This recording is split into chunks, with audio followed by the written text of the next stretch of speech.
Today we're down at the Photographer Academy studio in South Wales. We're going to put the ELC 125 and 500 from Elinchrom through their paces. The first setup we're going to do today is as a standard full-length shot with a kicker light at the back. So let's see how we get on with this one first. As you'll see, we have our model in a very, very dark dress against a very dark background, and she's got very dark hair. We've got a two-light setup, one acting as a rim or a kicker light from the side at the back, and our big main octa, which is our big indirect Litemotiv modifier, which provides perfect skin smoothing in camera.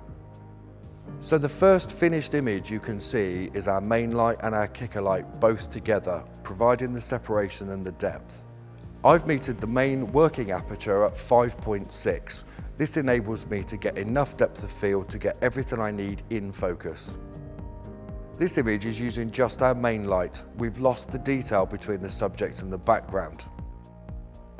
My kicker light or rim light is set one stop lower than my main light. This enables me to control where the light goes and just subtly put a line down the edge of our model to create the separation that we're after. It's only a very subtle light source, but it gives that separation and the depth to the image we need. I'm sure you'll agree that both of them together make for a much, much nicer shot. In terms of performance with the new heads, I'm really impressed. We're in a huge modifier from quite a distance away on our main light. We're about a stop under full power at 5.6.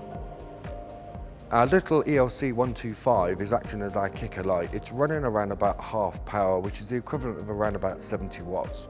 It's not working very hard and there's still loads of power left to go. Let's not forget, on the 125 I have a 5-stop F range. In the 500 I have a 7-stop F range, adjustable in 10th of F stops. Although we're using quite a lot of power in this massive studio space today, the beauty of these lights also is we can take them into a much smaller environment, turn the power right down and shoot at really shallow depth of field. I hope you found this video informative. For any more information, please visit elinchrom.com or your local dealer.